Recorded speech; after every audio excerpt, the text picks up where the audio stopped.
सर्ववेदान्तसिद्धान्तगोचरं तमगोचरं गोविन्दं परमानन्दं सद्गुरुं प्रणतोऽस्म्यहं ॐ शांति शांति शांति। भगवान की असीम कृपा से विवेक चूड़ामणि की सरल व्याख्या करते हुए आज हम श्लोक नंबर 12 लेते हैं। तो आइए शुरू करते हैं हम लोग। सम्यक विचारतः सिद्धा रज्जु तत्ववधारणा भ्रांत्योदित महासर्प भय दुख विनाशनी। ये 12 नंबर श्लोक है। अब इसका अर्थ करते हैं। पिछली बार वो पिछले मंत्र में बोला था कि चित्त की शुद्धि कर्म के द्वारा होती है और विचार के द्वारा वस्तु की उपलब्धि, वस्तु अर्थात परमात्मा की प्राप्ति होती है। और वस्तु की प्राप्ति अर्थात परमात्मा की प्राप्ति विचार के द्वारा। विचार भी आप सुन चुके हैं, पर फिर द्वारा वो जो शास्त्रों द्वारा कहा गया है, विचार भी विधि मुक्ता और निषेध मुक्ता द्वारा 2 प्रकार का होता है। उस पर भी विस्तार से आगे कहेंगे। अभी इसका 12 नंबर करते। सम्यक विचारता सिद्धा। सम्यक अर्थात परमात्मा और आत्मा का विचार करते हुए, यही सम्यक विचार है कि आत्मा नित्य है, शुद्ध है, बुद्ध है, अजो नित्य शाश्वत अयम, जैसे गीता में भगवान श्री कृष्ण जी कह रहे हैं। उसी पर विचार करते हुए विचार को दृढ़ करना है। और पिछली वीडियो में भी एक उदाहरण भी दिया था, विचारात जायते बोधः। विचार से ही बोध उत्पन्न होगा, उसी से ये सिद्धि होगी। किसकी? मोक्ष की सिद्धि होगी। आगे रज्जु तत्व अवधारणा। रज्जु तत्व अवधारणा, रज्जु का ज्ञान होने पर ही। यहाँ पर एक उदाहरण ज़्यादातर वेदांत में दिया जाता है। जो रज्जु में भ्रम होता है, जैसे वो किसका होता है? वो सर्प का, जलधारा का, भूछिद्र का, अन्य जैसे अंतःकरण में संस्कार होगा वैसा ही अध्यारोप होगा, वैसा ही भ्रम होगा। आगे कहते हैं भ्रांतियों उदित। ओ भ्रांति से उदित होता है रज्जु में सर्प। उसके मुख्य 3 कारण होते हैं। वो मुख्य 3 कारण होते हैं जो शास्त्रों में कहे गए हैं। आप एक कमरे में सोए हैं, रात्रि का कुछ समय है, लाइट बंद की हुई है और अचानक आपकी आंख खुली तो आपने देखा कि आपके कमरे में सर्प है।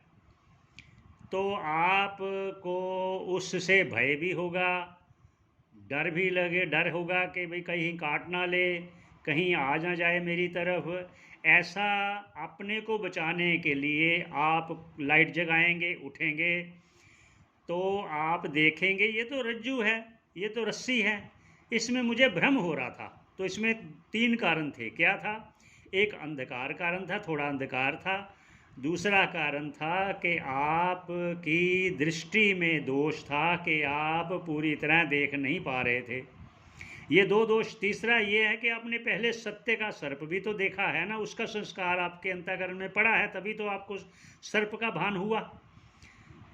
अगर आपके अंतःकरण में कभी वो संस्कार पड़ा ही ना कि सर्प है या नहीं किसी बात की, तो वो सर्प ना दिखाई देता। इसलिए संस्कार, दृष्टि दोष और मध्यम अंधकार, ये तीनों कारण हुए सर्प के भ्रम होने के। वास्तव में तो वो रस्सी थी, रस्सी में भ्रम हुआ सर्प का। सर्प से आपको भ्रांति से दुख हुआ, दुख से आप दौड़ने लगे, भागने लगे बचने के लिए, कंप कपाने लगे, पसीना आने लगा। ये सभी भ्रम के कारण हुआ। जब आपने लाइट जगाई तो देखा ये तो रस्सी है।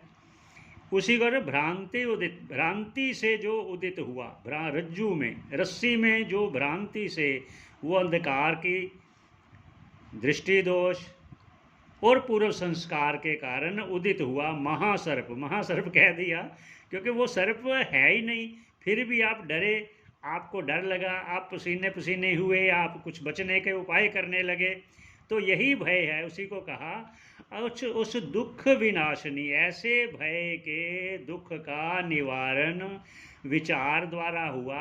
आप उठे, लाइट जगाई, तो उसके अलावा आपने और नहीं कुछ किया, ना तो आपने घंटी बजाई, ना आरती की, ना पूजा की, कुछ नहीं, वो विचार से हुआ। यही विचार करना है, यही सम्यक विचारतः सिद्धा। यही विचार आगे आगे बताते रहेंगे भाष्यकार स्वयं अपने इस ग्रंथ में। इसको आप श्रवण करें, मन लगाकर सुने, आपका कल्याण होगा। और भी इस रज्जु में सर्प का जो भ्रम है, रामायण में भी उसका दृष्टांत दिया गया। तुलसीदास जी वहाँ रामायण में भी लिखते हैं, झूठे हु सत्य जाहे बिनु जाने, जिमी भुजंग बिनु रज्जु पहचाने। मतलब रज्जु को पहचानने के बिना भुजंग दूर नहीं होगा।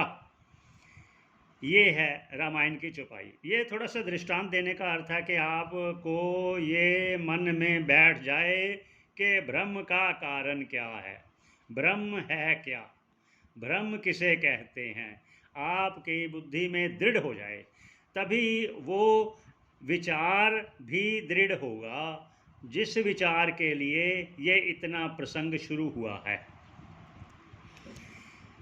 एक भ्रांति से उदित महासर्प। एक और भी उदाहरण होता है, जैसे स्वप्न में आपने शेर को देखा, शेर से डर के आप जाग गए, तो हाँ शेर आप जागने पे जान गए कि ये नकली था ही नहीं, नकली की बात भी नहीं, था ही नहीं, फिर भी आप जाग गए।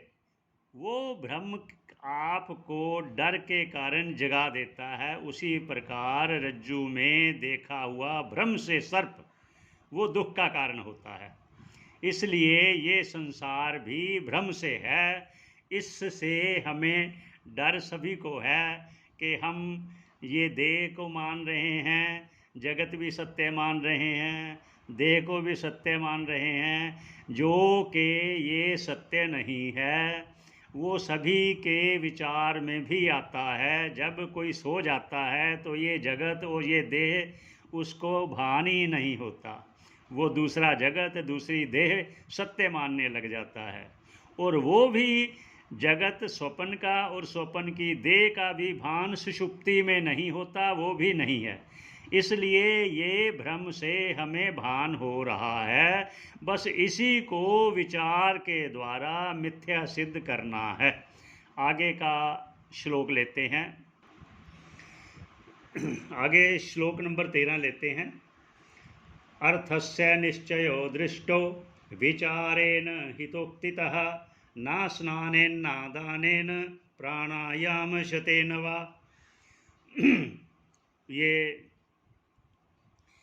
श्लोक भी वही दोहरा रहा है कि विचार से ही होगा, विचार के बिना मुश्किल है। वो विचार भी कौन सा, जो विचार कल्याणप्रद है, युक्ति शास्त्र द्वारा युक्ति सिद्ध है और अपने हित का है, उसी से विचार द्वारा कल्याण निश्चित है। अर्थस्य निश्चयो दृष्टो, अर्थस्य अर्थात वस्तु परमात्मा, उसका अपनी आत्मा के साथ ऐक्य, मतलब जीव भाव का त्याग करते हुए ईश्वर के साथ, ब्रह्म के साथ ऐक्य का निश्चय होना जरूरी है।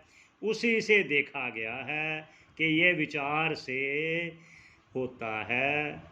ये पहले भी कह चुके हैं, दो उदाहरण भी दिए हैं।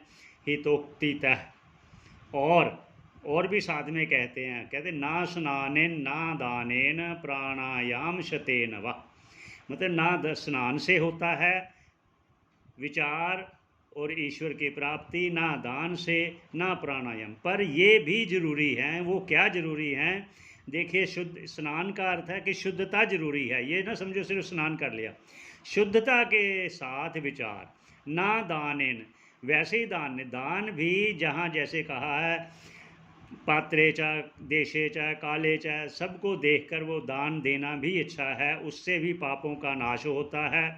प्राणायाम शतेनवा, प्राणायाम अकेला करते रहें उससे भी विचार सिद्ध नहीं होगा। प्राणायाम छोड़ना भी नहीं चाहिए, क्योंकि प्राणायाम करने से अंतःकरण शुद्ध होता है। इसके लिए विशेष तौर पे योग शास्त्र में कहा गया है, प्राणायाम करने की विधि, उसका लाभ सब विस्तार से आगे कभी वीडियो में आपको बताएंगे। वो चित्त शुद्धि चित्त को निरोध करने के लिए आगे आगे क्या क्या उपाय होते हैं वो ग्रंथ के द्वारा आपको बताएंगे। और भी इसमें कुछ कहते हैं। अब पुनः कहते हैं कि जो विचार है विचार पर ज़्यादा जोर देते हैं, क्योंकि विचार के बिना ये मुश्किल है, जो बोध होना, ज्ञान होना, किसका? ईश्वर का, परमात्मा का, आत्मा का, ब्रह्म का, कि ये जगत मिथ्या है, आत्मा सत्य है, ये परमात्मा ही सत्य है, नित्य है, उसका ही विचार करते करते। एक और भी भाष्यकार जी ने अपने दूसरे ग्रंथ में लिखा है विचार की विधि, जो मनोबुद्धि हंकार चित्तानि नाहम आदि आदि के मतलब मैं ये अन्नमय कोश मैं नहीं हूँ, प्राणमय कोश मैं नहीं हूँ, और आगे मनोमय मैं कोश नहीं हूँ, विज्ञानमय कोश मैं नहीं हूँ, आनंदमय कोश मैं नहीं हूँ। आखिर ये स्थूल से सूक्ष्म की ओर अपनी बुद्धि को केंद्रित करना है। अन्नमय है स्थूल दे, उसके आगे सूक्ष्म आ गया प्राणमय कोश, उसके आगे और सूक्ष्म मनोमय कोश, उससे और सूक्ष्म आ गया विज्ञानमय कोश, उससे और सूक्ष्म आ गया आनंदमय कोश। अपनी बुद्धि को सूक्ष्म बनाने की एक ये भी विधि है, क्योंकि परमात्मा को जानने के लिए आपकी बुद्धि का अति सूक्ष्म, सुसूक्ष्म कहा गया है, होना अति आवश्यक है। और जो प्राणायाम से भी पापों का नाश होता है, दान से पुण्य होता है, पुण्य अधिक होने से सात्विक वृत्ति बढ़ती है, शुद्धता होने से अपनी वृत्ति सात्विक होती है। और भी कहा है कि क्षणम आत्म अनुसंधानात् पापम दहति कोटिशः, यह विचार ही है कि आत्मा का ध्यान करते हुए, चिंतन करते हुए, शास्त्र यहाँ तक कह रहा है क्षणम आत्म अनुसंधान, एक क्षण भी अगर हमने आत्मा का अनुसंधान किया है तो क्षणम आत्म अनुसंधानात् पापम दहति कोटिशः, करोड़ों पापों का नाश करने वाला होता है। इसलिए इसको आप हल्के में ना लें, इस पर विचार करते रहें। आगे का श्लोक हम फिर अगली वीडियो में करेंगे। इसी पर विश्राम देते हैं। सबका कल्याण हो, सबका कल्याण हो, यही भावना से अपने बात का विश्राम देते हुए ओम पूर्णमदः पूर्णमिदं पूर्णात् पूर्णमुदच्यते पूर्णस्य पूर्णमादाय पूर्णमेवावशिष्यते। ओम शांति शांति शांति।